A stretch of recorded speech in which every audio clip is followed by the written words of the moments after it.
Hello and welcome to Colred Plays Raid Shadow Legends. I am Colred. Thank you for joining me.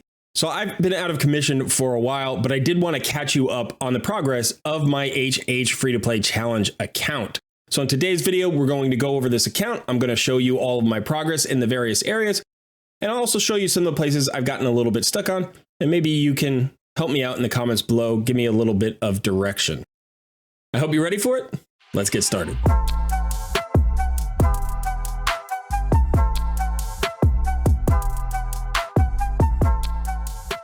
Very quickly before we begin, don't forget to hit that like button, subscribe to the channel if you haven't already, and consider joining our Discord community. Now, we always start an account review with a look at the account level. So I'm level 40, which is a little bit behind where I would like to be.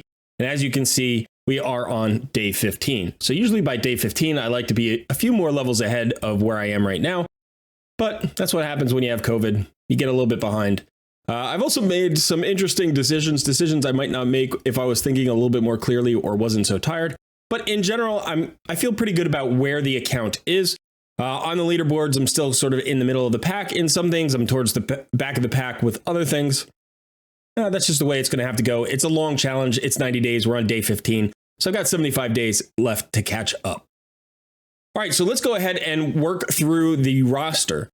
Now, I've been getting lucky with rares. I did not get lucky with epics at all. You can see I do have 5 epics. One of them is the login champion that we just got, Yizzo. So I pulled 4 from Shards, but I did have to get to Mercy in order to get my first epic, which was Melga. And then my very second epic was Fargo and Isbal on the very next shard. I'll talk about shards in just a bit. Now, I've started to move in different directions. I thought maybe I wanted to build up a shield guard. You can see I started to book one out, and now I'm not so sure that's a great idea. So maybe he'll just be a faction crypts champion. We'll have to decide. But for right now, there are no plans to progress any further with my shield guard. Now, I have pulled some interesting rares. I just pulled Apothecary last night, and I also pulled Petrifia Rockroot in the same 10 pull. So that was a really good 10 pull of mystery shards. And I'm thinking I'm going to build at least Apothecary. I don't know about Petrifia yet. She could be an interesting clan boss solution. But I do want to talk about my shards, like I said, and so we'll get there in just a second. And this is going to impact how I think about the champions that I'm building. So I have plenty of 3-star chickens. I do have some 3-star chickens at level 30. Today is Lizardmen Faction Crypt, so that's why I'm running up my Lizardmen. And once that's done, once that faction crypt is out of the way, I'll go ahead and turn these all into 4-star chickens. You can see that my Rathalos is at 6 stars, and he is 3-star ascended, which means he now has access to his passive, which is great. So that's really nice. Obviously, he's not booked. I don't really have any books. I think I have 1 book I could put on him, probably should. But in general, he's my primary damage dealer. My Athel is fully booked. She's also fully masteried, but she's still at level 50. So one of my next priorities has to be to get her to 60, or else I'm wasting a lot of power with all those masteries and books on her. So I do think that there's value in those 2 champions. Rathalos doesn't farm 12-3 well. He's the wrong affinity, and I think Athel will be a better campaign farmer in the long run. Now, Melga's turned out to be a very good champion for my account. I do need to upgrade her gear a little bit, but she is my primary sustain. She's also a reviver, so she's helping me out in dungeons. She's helping me out in clan boss. I even run her in Arena. So let's go take a look at some of those teams. All right, let's start with Arena here. So in Arena, I am in Silver 4. Now, I have pushed up into Gold 1 a couple of times, but I really can't farm there. So I'm just going to go ahead and show you my team. Let's see if we can find a good team to go up against. This might work. This could be a little bit tricky. 46K. Now, this is a speed-tuned team, sort of. The reason I stopped running War Maiden as a drop defense champion is because I don't have the gear to get her in tune with the rest of these champions. So the way this works is my fastest champion is Mordecai. Mordecai opens up with his AoE HP burn, which also puts the larger increase attack buff on everybody.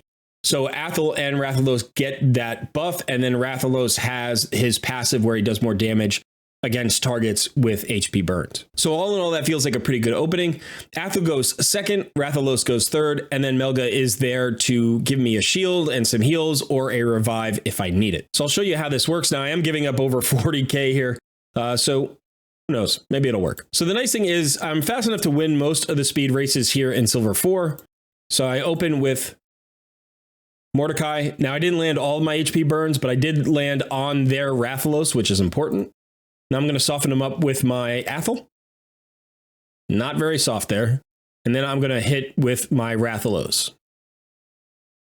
We did okay. We did okay. We didn't do awesome. So Rathalos is still alive. Obviously, Islan is alive. He's going to be tricky to take down. Now, I do have a shield I could put up right now, but I'm just going to go ahead and attack Rathalos and see if I can survive. Nope, I should have put up my shield. But as long as Rathalos dies, I think I'm going to be okay. Can go ahead and revive my champions. I need that counterattack to come down. There we go. So as you can see, it's not a bad team. I think I'll probably be stuck here in Silver 4 for a little while until I get a champion that is a... I mean, I could potentially bring Apothecary in. I could bring Apothecary in and have that champion run really fast, have Apothecary really run fast as my turn meter filler. That might help to make me go first more often. Although I don't know if by itself that's more important than Melga as a reviver. We'll have to see. Okay, so let's come over here to Clan Boss. And as you can see right there, 4.66 million on a 1 key on normal. And a normal 1 key is at 3.638. So I have a pretty comfortable 1 key. I have found that I don't know if it was the Spirit Affinity or Magic Affinity, probably the Spirit Affinity. Spirit Affinity, I just missed a 1 key by like 50,000 damage, which was pretty frustrating. You can see my team here. So it's basically the same as my arena team with the addition of Hyria. Now, I like Hyria as a champion. I don't know how long she's going to stick around. She brings some cool things for certain fights. Her A1 isn't really anything to mention, but her A2 has a triple hitter with 3 chances of placing poisons for 2 turns. Now, I'm finding on Clan Boss, this basically lands 1 poison. If it was booked out, I'm sure it would land 2 more frequently. But currently, I'm lucky if I land 1 poison. And then on the A3, I have an ally attack that attacks with 2 random allies. So most of the time, I either get Rathalos or Athel to join in, and that means the A1 weaken from Athel or the A1 decreased defense from Rathalos gets reapplied frequently. So I do like this ally attack. It is on a 6-turn cooldown since it's not booked. So the question becomes, do I book this champion out? And maybe this is something you can tell me what you think about. Because I do have some other options, right? So right now I have 1 sustained champion. I have 3 damage dealing champions, and then I have kind of a setup champion. Now I am booking Mordecai, you can see. He's almost fully booked. So once I get this extra cooldown and this debuff chance here, it'll be 100% chance on a 4-turn cooldown instead of a 5-turn cooldown, and that should help. But I have some other options. One option is Beardell Fellhammer. Now I'm thinking about him primarily for Fire Knight, because he has this counterattack that he puts up every single turn, so he will always counterattack. And he does have a 2-hitter on his A1 with a heal reduction, so really good into Fire Knight. Plus, he even has this triple hitter on his A2. Now, this has a chance of placing a decreased defense if the target is under a heal reduction debuff. So if I land that heal reduction debuff on the boss, I've got another decreased defense champion.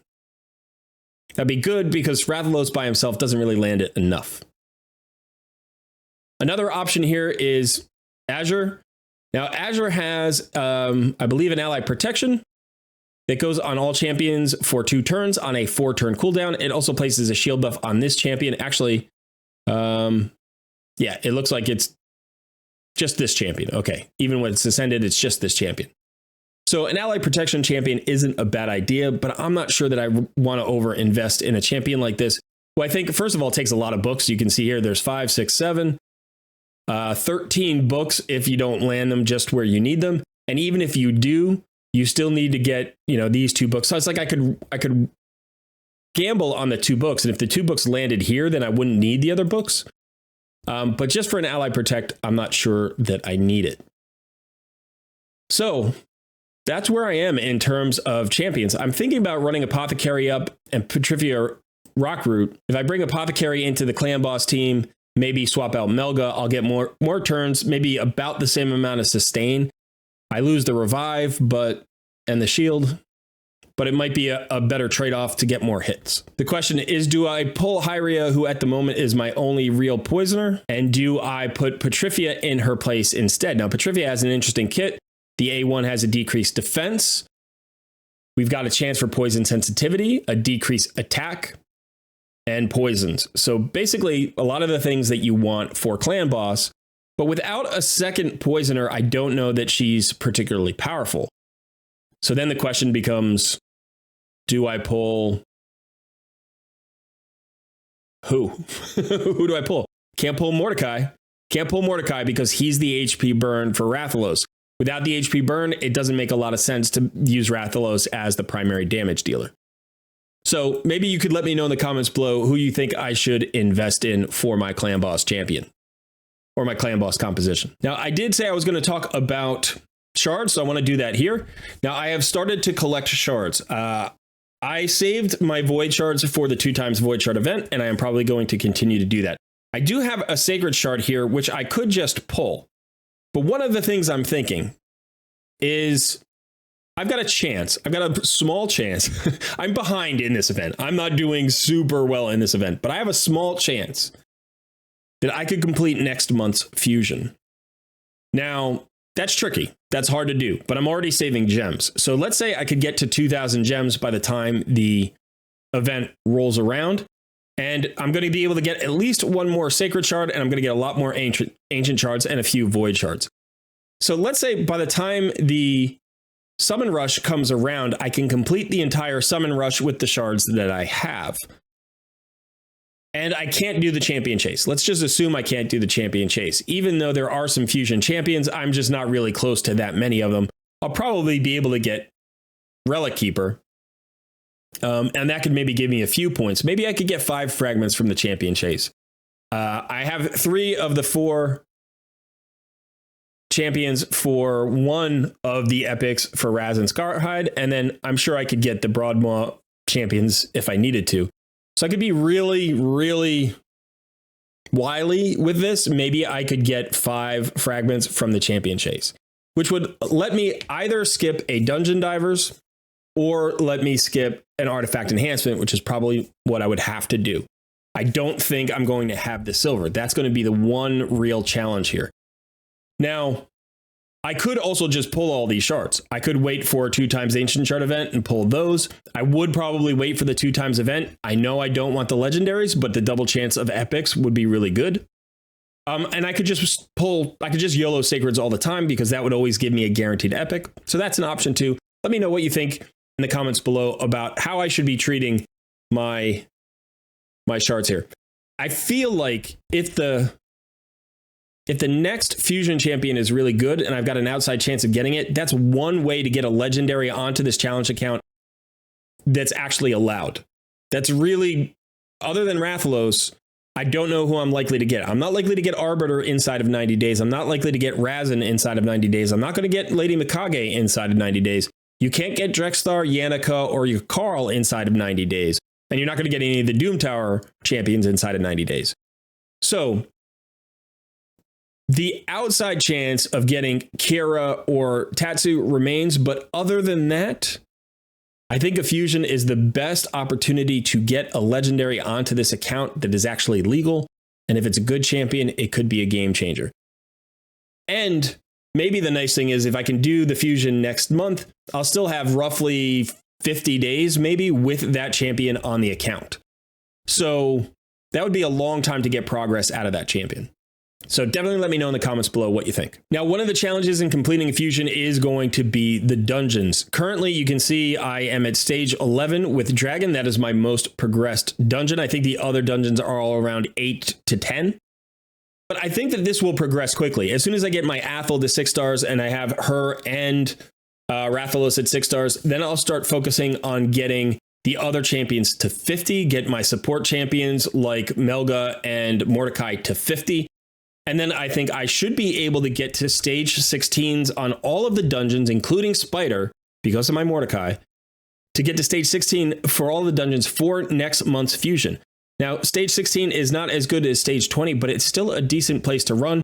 I can even run stage 10 for Spider, which is a very good place to run. So as long as I have enough gems and I've collected enough energy, I think I have a shot at it. But again, this is where I am right now on the dungeons. One last place to look is here at faction crypts. I haven't been doing my faction crypt system as much as I should have. If you haven't seen my faction crypt system, you should go watch my video on faction crypts and how to progress with faction crypts in the early and mid game. I am trying to do it currently. You can see here with Lizardmen, I only have 3 stars, but I am running up a whole bunch of Lizardmen today. And so I should be able to push several more stars and hopefully get to at least stage 6, even if that's only 1 star. So I'm going to pick up another Ancient Shard here and maybe even get over towards this rare skill tome. So 45 total stars, which is not nearly as progressed as I would like to be, but not too bad. The downside of this is that I haven't really gotten any good perception or resilience gear, and so my gear is lagging a little bit behind. Just a quick look here at my Great Hall. You can see I'm doing okay. Not nearly where I'd like to be, but I'm not falling too far behind in Arena. So I think that this is a pretty good place to farm, and I'm going to be able to push my Arbiter missions well. Speaking of Arbiter missions, I've gotten stuck on this Ascend a Champion to level 5 of Ascension because I don't have any good 5-star champions ready to go. I already ascended Athel before I got here. So I think the rest of this will move pretty quickly, and I should be able to get through this batch of 75 basically as soon as I get that next 5-star Ascension, which should be probably tomorrow. I'm assuming it's going to be tomorrow. I think I should get a 5-star champion. If not later today, it'll be tomorrow. Here's another Sacred Shard that's actually available to me. I forgot about this one, so it's just checking out my challenges. And all I need to do is clear stage 13 of all of the potion keeps, and then the Dragon's Lair, Ice Golem, Fire Knight, and do I need the Spider? Doesn't look like I need the Spider. So I should be able to do this before the next fusion. So that would give me actually 3 Sacred Shards for a Summon Rush. Along with probably somewhere in the vicinity of like 50 Ancient Shards. Hopefully that would be enough. I'm pretty sure that would be enough. You need 3150. I can do the rest with mysteries, maybe. I do have a couple of 100 mysteries. This is more than I normally have, but I haven't been as active. So potentially I could have, say, 400 mystery shards by then as well. So like I said, think about it. 3 Sacred Shards, call it 40 to 50 Ancient Shards, and maybe 400 mystery shards. Yeah, maybe not quite enough. Maybe not quite enough. But it could be close. Also, I don't know what I'm going to pull from my clan boss chests. So I could end up with a few more void shards or a few more ancient shards. We'll have to see. Okay, so that is it. This is my HH Challenge account. Definitely let me know in the comments below. Where do you think I should focus? Is there a champion that you would recommend I run up as maybe one of my first 6 stars after Athel and Rathalos? Or maybe you think there's a place I should focus. I have unlocked Doom Tower. I haven't really started there, but I'm going to go get some resources there today. Hopefully, I just unlocked that yesterday. And I am doing the passes. I unlocked the Forge Pass just in time. I think I have just enough days to completely max out and get all 50 as long as I don't miss even one challenge. I can't miss one challenge because I was 2 days late getting this level 40 unlock. So that's it. Let me know in the comments below. Definitely if you have any advice for me. And thanks so much for all of the well wishes. I am not there yet, but I'm taking it one day at a time, and hopefully I will be back to you on a full-time basis before too long. All right. Thanks so much for hanging out. I have been Call Red, and I will see you in another video soon.